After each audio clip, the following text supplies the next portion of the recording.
Olá, tudo bem? No vídeo de hoje nós vamos falar sobre mapas, seus elementos e suas escalas. Basicamente, o interesse por este assunto e a necessidade de se compreender o mundo e suas riquezas vão motivar o homem a criar formas de representar os principais aspectos gerais dos mais diferentes tipos de paisagens e lugares, seja natural ou construído. A partir dessa necessidade, teve início então o processo de registros em forma de desenhos e escritos gráficos. Num primeiro momento, esses dados eram inseridos em objetos muito mais simples, como madeira, cerâmica, pergaminho e, posteriormente, no papel.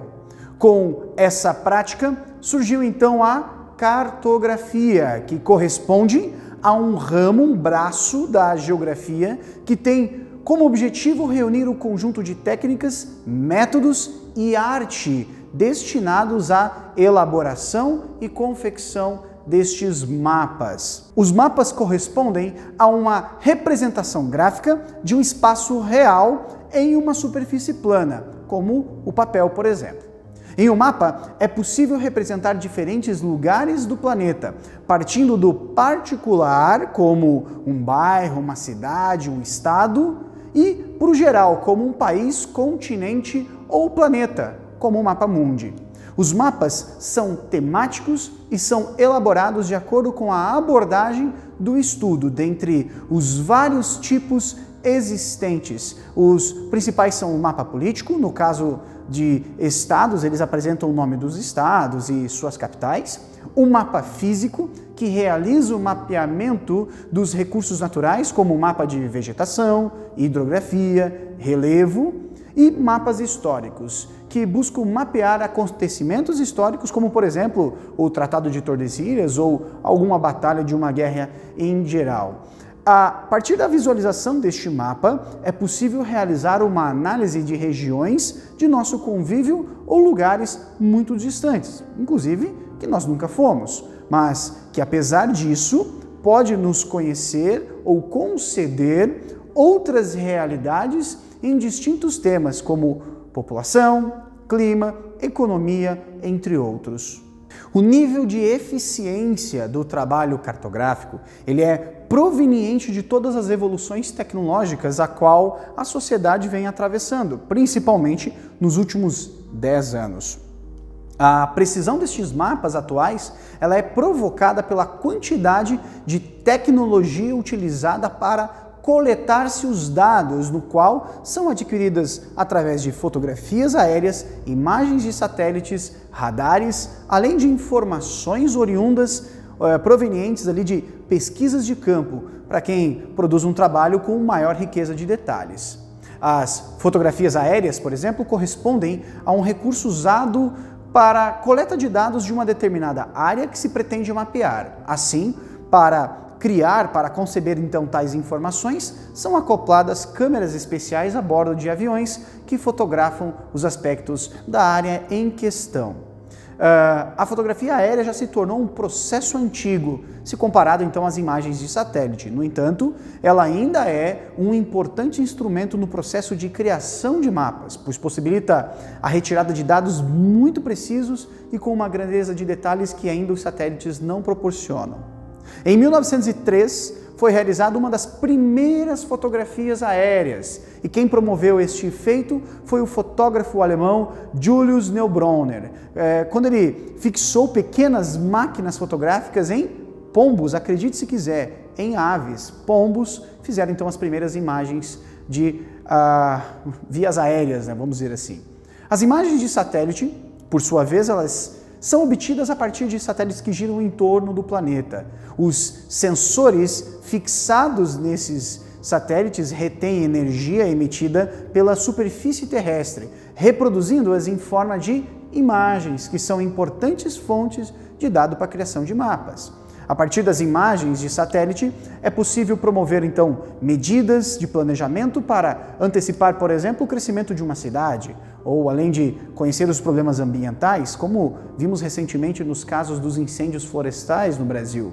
a proteção dessas florestas e etc. As imagens desses satélites permitem ainda identificar reservas, por exemplo, de minérios e auxiliar serviços de meteorologia, como este que você tem todos os dias com a previsão do tempo.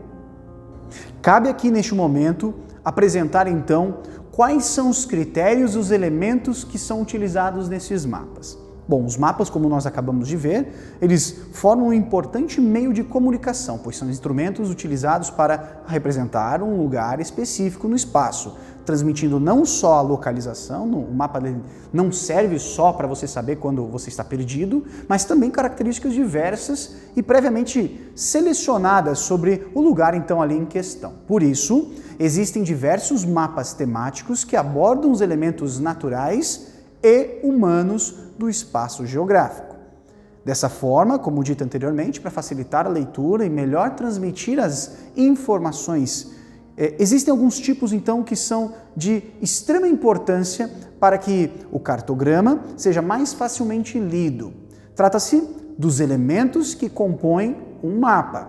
Aqueles que estão presentes na maioria dos mapas produzidos, servindo como instrumentos de leitura e análise. Os elementos que compõem o mapa, ou seja, as partes obrigatórias de todos os mapas são o título, às vezes até o subtítulo, as legendas, a escala, a orientação e a projeção cartográfica utilizada para a produção do referido documento.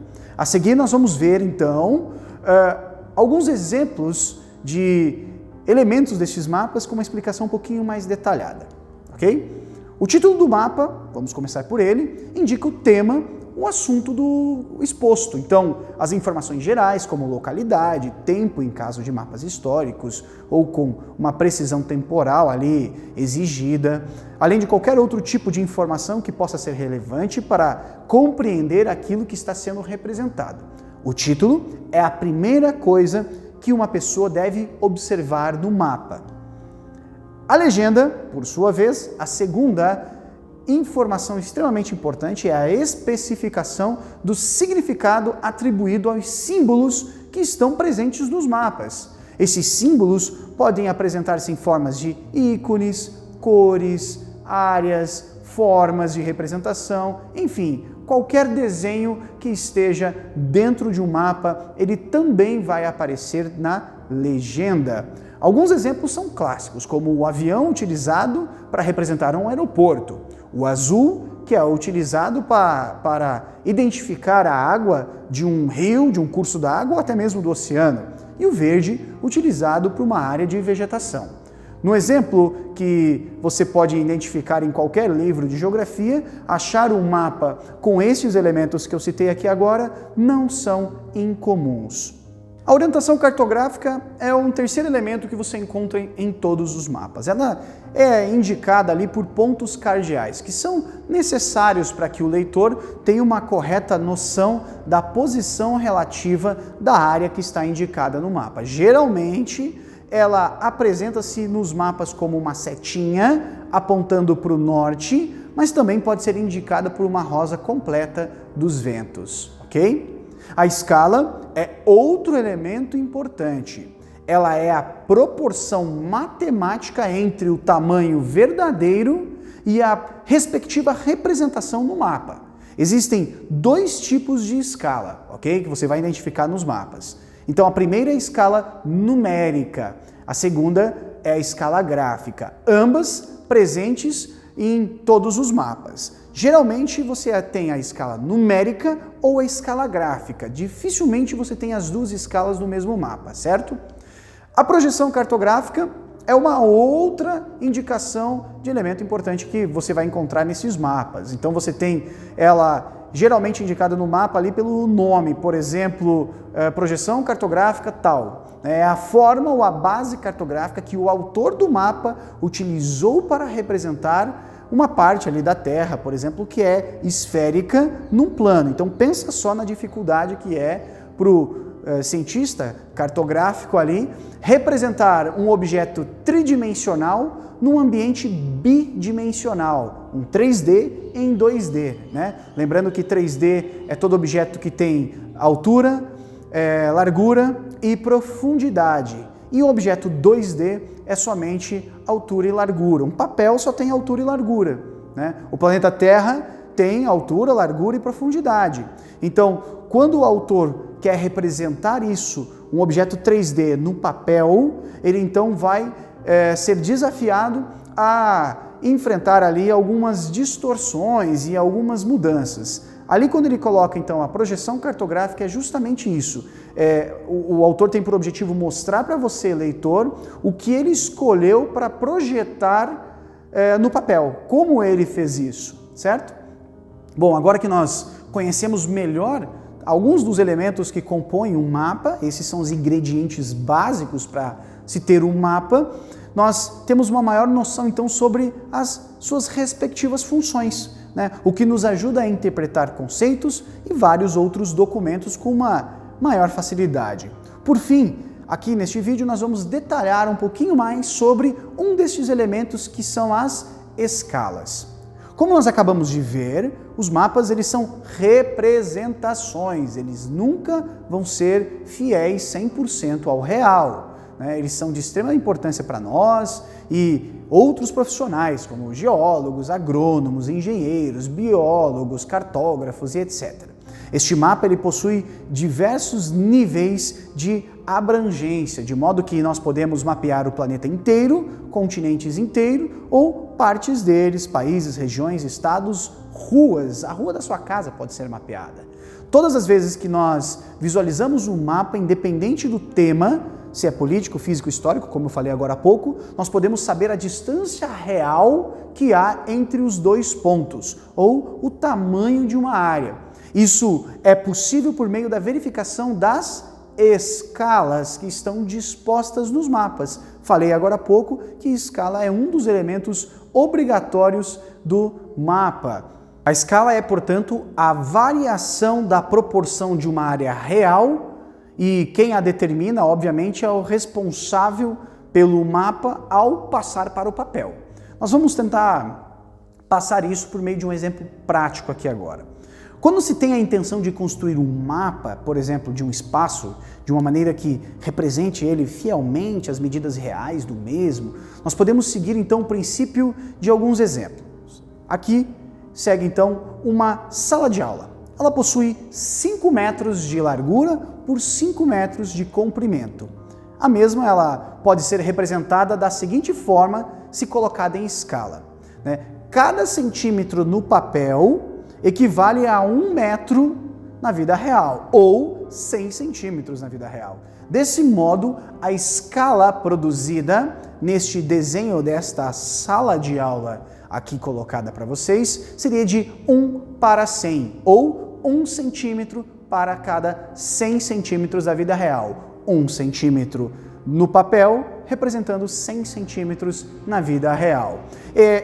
Se você escrever essa escala, ela pode ser colocada então em forma de 1, 2 pontinhos 100 ou 1/100. Desta forma, toda vez que você abrir um mapa e achar uma escala com o número 1, 2 pontinhos, qualquer outra coisa, qualquer outro número, saiba que cada centímetro daquele mapa é representado tantos centímetros na vida real. Você sabia que brinquedo tem isso? Uma Barbie, por exemplo, ela é na escala 1/6. Cada centímetro de uma Barbie representa 6 centímetros de um humano num padrão de 1,75 m na vida real.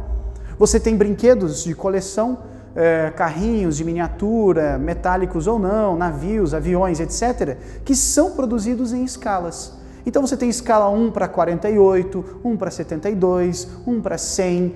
Geralmente aqueles carrinhos de metal que abrem todas as suas portinhas, eles são ali 1 para 18 aproximadamente. Então cada centímetro daquele carrinho representa 18 centímetros daquele modelo de carro na vida real. Lembrando que cada carro na vida real tem um tamanho diferente.